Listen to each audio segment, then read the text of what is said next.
don't even care if it's expensive. And you guys know me. The Booner path started during the trade deadline last year when they didn't go get Chase Young, and everyone said, oh, Booner, why? Like, freaking out saying the season's over. Listen, this year's a Super Bowl year. The Detroit Lions are going to win a Super Bowl this year. I'm not saying the window's closing, but what I'm saying is year after year after year, you're going to have a chance every single year going forward to win a Super Bowl. Go look what the Super Bowl teams have done when players go down. The 49ers example, they went and got Chase Young last year. They were able to say, hey, we're all in right now. Last year, Brad Holmes, and he said it himself, Brad Holmes said last year they weren't fully focused on a Super Bowl, but if it happened, it happened. This year, their main focus and sole focus is Super Bowl. And I'll tell you what, if you want to go out there and prove to the NFL, this is a serious defense, this is a serious football team, we're all in on a Super Bowl come February. Listen, and Big Word said, Brad don't focus high draft picks on he won't. Guess what, Brad, or Big Word? I'll tell you what Brad will do. Brad wants a Super Bowl. And Brad has changed his mindset since this offseason. And last offseason, he said, we're focused on winning the division and building. This offseason, guess what he's talked about? They've talked about Super Bowl. Super Bowl. This year, this is what they need to do, guys. And I think I'm almost all in. I'm convincing myself about this. The Cincinnati Bengals are 0-3. You just signed DJ Reader. He played for a couple years with Trey Hendrickson over there. Trey Hendrickson's on his final deal, or final season of his deal. He's requested a trade in the offseason because he wants a deal. Look at Matthew Judon. Matthew Judon, same situation, what happened with him. He wanted a deal. Patriots wouldn't do it. Requests a trade. Gets traded. Goes to Atlanta. Goes, all right, I'm going to try and go win a Super Bowl with Atlanta. I'm not going to worry about the deal until the end of the season. Why not make the call to Cincinnati? Just make the call. Just call their GM and just say, hey, you guys are 0-3 right now. The chances of you guys making the playoffs and making a run is slim to none. You've got out of the race in week 4. You're probably not going to re-sign Trey Hendrickson because you don't want to spend the money. They've let every other big player walk outside of Jamar Chase and Joe Burrow. They've let literally everyone walk in Cincy, so they're not going to pay Trey Hendrickson. So you say, all right, we'll take him off your hands for whatever the pick is, just like the Judon pick. Similar age, maybe a little bit different, but, hey, similar contract. We'll take him off your hands. You don't have to focus on re-signing. People are saying in the chat, well, we can't afford him. You don't have to focus on re-signing him because it's the same situation with Matthew Judon where he's just coming in to win a Super Bowl. You're not attached to him. He's not attached to you. It's a rental deal for a one-year thing, and you put him on the other side of Aiden Hutchinson, and you have the best defense in the NFL. You have the best rush duo in the entire NFL, the best defensive line with DJ Reader, Aleem McNeil, Trey Hendrickson, Aiden Hutchinson. You have the best safety duo with Brian Branch and Kirby behind you. You have one of the best linebacking rooms, and then you have two good corners who are still getting better and better. And then you go win a Super Bowl with it.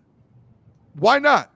And Easy said, look who wants to trade now. Easy. This is the difference. If you were here 5 minutes ago, I said this. Last year, Brad Holmes made it very clear that they weren't a Super Bowl or bust. He made it very, very clear. He said, we're not all in on a Super Bowl this year. If it happens, it happens. That was what their mindset was this year. All off season long, Brad Holmes and Dan Campbell kept saying Super Bowl, Super Bowl, Super Bowl, Super Bowl. That's all they talked about.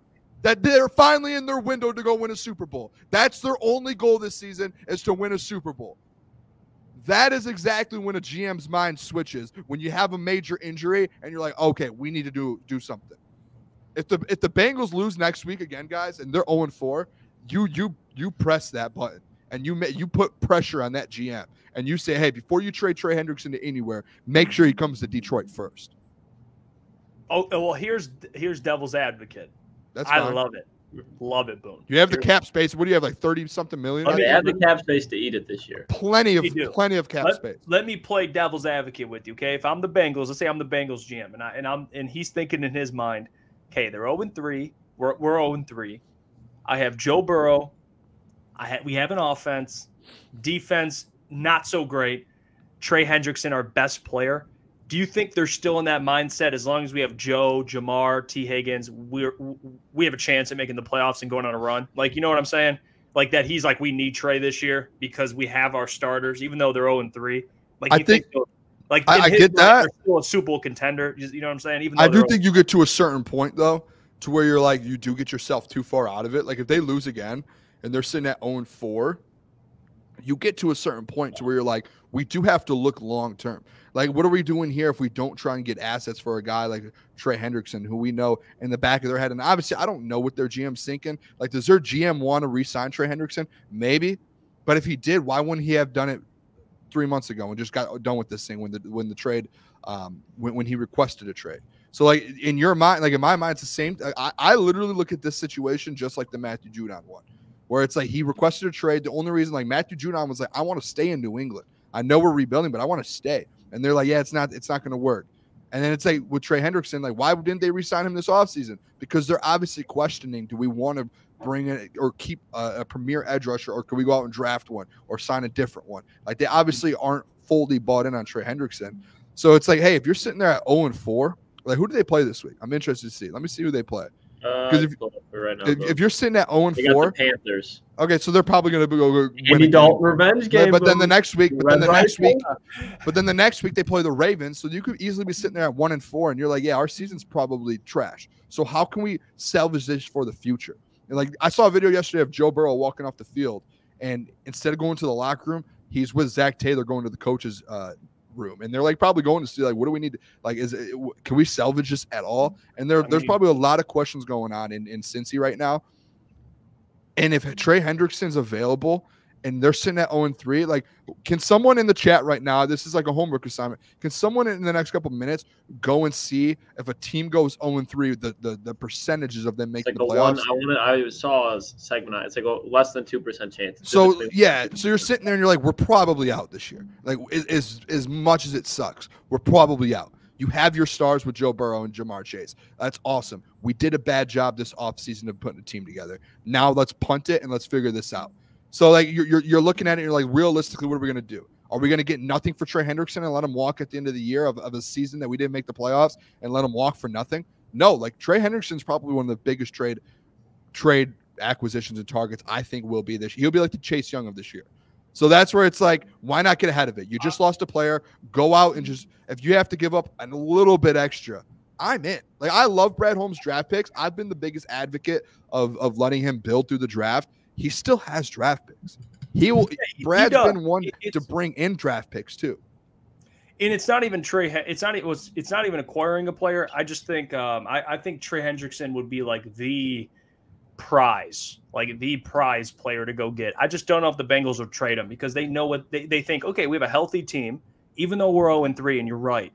Even if they lose next week, they're looking at their offense. They have all their pieces. Defense, their defense stinks, and Trey Hendrickson's their best player. So they'd have to think, if we trade Trey, like, but again, this defense it didn't get better. I mean, but if you have that mindset, why didn't you re-sign him then if he's your best defensive player? Because they want to go. Probably they thought in their head they're going to go in this year. This is like the all-in year, and obviously, so that means they want him probably move on from him, and they're out on it. And who knows? Maybe, to your point, maybe they think, you know what, guys, pack it up. You know, pack it up. This season, it's tough. We'll fight, but we got to trade Trey for something, because we're not going to re-sign him. That could happen. Yeah. I think another realistic one, guys. I want your guys' thoughts. And shout out to Shift God in the chat. And I know Ryan mentioned it. Zadarius Smith for the Browns. He's got 2 years left on his contract. He's not getting paid a bunch of money. The Browns, we'll see how that trends. Like, Zadarius Smith wouldn't be that'd be a fine piece too, and I think with his age, he wouldn't be as expensive as Trey Hendrickson or some of these other guys. I think maybe not production-wise as far as like what he's done over the last couple of seasons, but what Zadarius Smith does is exactly what Matthew Judon does. Matthew Judon was able to cover a little bit. Zadarius Smith does not, but he can get to the quarterback. He can stop the run, and like you guys said, he's a veteran. That's what this team needs. And it's not like a guy that I think will cost all that much. And Darius Smith could probably cost a 4th or 5th round pick. And with the way that the Cleveland Browns are looking right now, the way that Deshaun Watson, Kevin Stefanski, just this team as a whole, outside of Amari Cooper and that defense with Myles Garrett, they have nothing going for them. They're not going to win the division. They're probably not going to be making the playoffs because they don't have a quarterback to get them to the playoffs. Nick Chubb needed to be healthy for them week 1 to make the playoffs. And he's going to be out probably another couple of weeks. Cleveland's probably going to finish as a 6-7 win team. They just lost to the New York Giants at home. So I'm saying that this is going to be Kevin Stefanski's last hoorah as far as being a legit coach and being able to be taken seriously, not be put on the hot seat. If they trend this way continuously, I could see Kevin Stefanski getting fired by the end of the season, because I know that he won Coach of the Year last year. But this roster that they have right now is the best Browns roster in the last 20 years, arguably. So they need to make some moves. And if they're not there, they need to find a way to sell the ship and try a way to get some assets and figure out this quarterback problem, because Deshaun Watson is obviously not the answer. So Zadarius Smith, expiring contract, older player, they can afford to lose him and find somebody in the second and third round to replace him. And they probably already have somebody on that defense, because with Jim Schwartz, he's going to make sure that that front seven is very good. So I think Zadarius Smith, especially on the deadline, if the Browns continue this way, is definitely somebody that the Detroit Lions should, at least like Boone said with Trey Hendrickson, just at least make the call. Make the call, because it makes too much sense for the Browns as well, because you're sending them outside of the AFC. I mean, this is the same front office that gave Deshaun Watson a fully guaranteed contract. I mean, yeah. Hey, great job by them. Huh? Smith, I'll give you a fifth, maybe a fourth, because he's under contract. So maybe it would be like a fourth. Yeah, four-piece. Because he's not an expiring. You do have an out of Zadarius Smith's contract this offseason. There's an out. Does he? But it's 2 years. It's this season and next season. So I would be open to it. He's not old. I don't know his exact age. Let me check. Probably like 32, if I had to guess. He's above 30 for sure, but he's been on some very good teams. Like when he was with the Ravens, he was very good. We all remember with the Packers, him 32. And Preston Smith. Yeah, he's 32. They were very good together. So he's a guy that, again, going into Lambeau, playing in divisional games, playing in the playoffs, and Darius Smith has all that experience. I do like, guys, the thing, the biggest too. Something with it too. It's like there are these bigger names like the Trey Hendrickson. Obviously, I can go off about wanting Trey Hendrickson. I think anyone would agree to that and be like, "Yep, let's do it." Like today, and the same thing with like Max Crosby, Hassan Reddick. Like I think people would. Like if I would take my pick out of those three, I don't think the Max Crosby one is realistic. Like I don't know if the Raiders are going to move off, even if it's a punt year for them and like everything's going wrong there. I don't see the Raiders being like, "Yeah, let's trade Max Crosby."